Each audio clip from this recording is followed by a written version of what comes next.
you're ready for this. My name is COPE2 and I'm a bronze graffiti legend.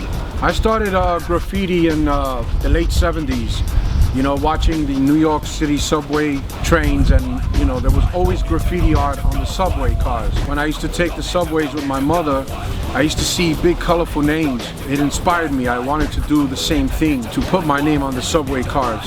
I started painting the cars in probably 1980, 81, I did my first piece on a subway car in New York City. What was my motivation? Well, back in the early 80s, the motivation was just for fun.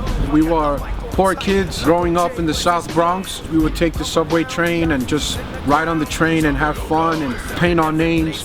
But as you kept doing it, you would see other graffiti writers like Blade and Lee and Mitch 77, Don D, Phase 2, Tracy 168, and Mark 198. These were the guys that I looked up to, and Case 2, they would write king. So I was like, what is a king? You know, and a king was someone who had the most on that line. You know, the most tags, the most throw-ups. They had their name up the most on that subway line. So I said, okay, I want to become a king. So I started to do more and more than other graffiti artists.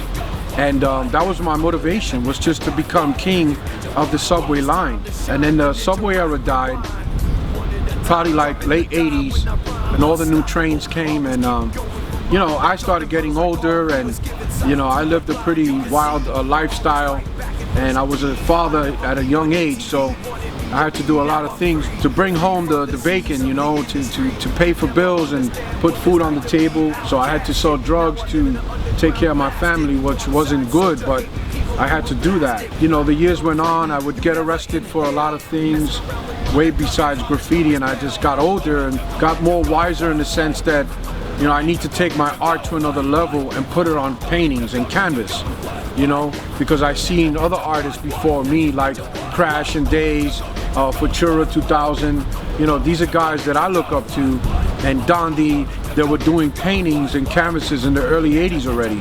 They've been seen, you know, and watching these guys take, you know, their art from subway cars onto canvas was a very inspirational thing to me. I'm a graffiti purist. You know, I like to bomb. I like to go on the street and just tear everything up. I just love the impact. You know, when you have a throw up on a wall, boom, and people see Cope. I've been doing it for 35 years. It's a unique bubble letter that's, you know, worldwide recognized. I like the energy from it, especially a wild style burner like I did here in Falcone. I did a wild style. So I like the traditional graffiti art as well, because that's what I am. I'm an original graffiti purist, you know, from New York City. Mix of old school, yeah, but you don't know. But people call me VI, but you don't know. Still letting it flow, baby, you don't know. When I'm in the club, people show me some love. My mother used to laugh when I used to show her my name on the train. She didn't even believe sometimes I did it.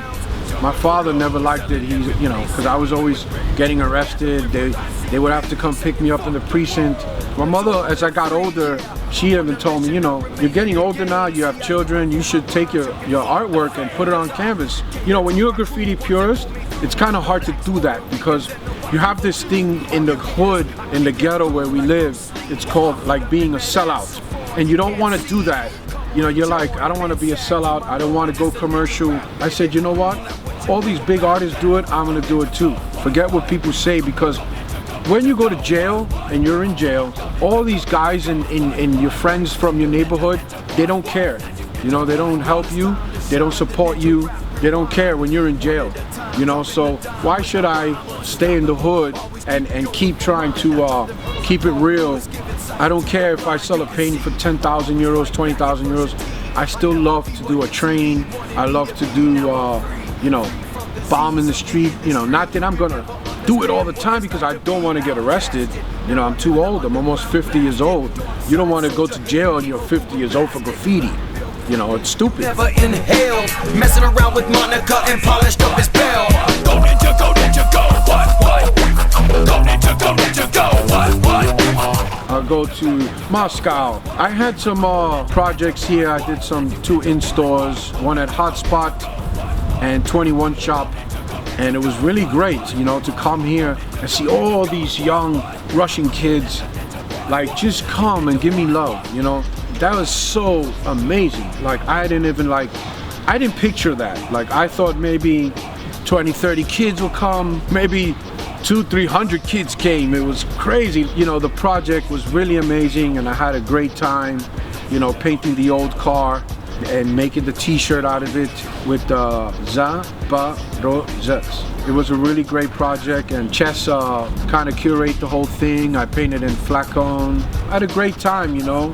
Russia is an amazing country, you know. I always loved Russia. Russia is, to me, it's a very strong country. You know, the people are very strong. Whatever country we come from, we're still on planet Earth, and we're still human beings. Even though we have our different cultures, you know, which is so amazing, and I love that, but the Russian people are very amazing, and I just love the energy, and it was a great trip, and I'm looking forward to come back. As soon as we got off the airport and we got on the train and I looked out the window, graffiti everywhere. I was like, wow, I didn't know it was like so much, but it was just like, you could see the kids just bomb, like, because I used to bomb, like, so I know, and I'm like, wow, this shit is crazy, like, just throw up pieces everywhere on the track line. I'm sure it's probably young here, graffiti, I'm not sure how young it is, but I met some great artists, you know, like Chess and Oscars. And I'm very grateful to be part of New York graffiti history. It taught the whole world. You know, it's amazing how graffiti art is worldwide. Sometimes I don't believe it, the way it's just spreaded, like, unbelievable.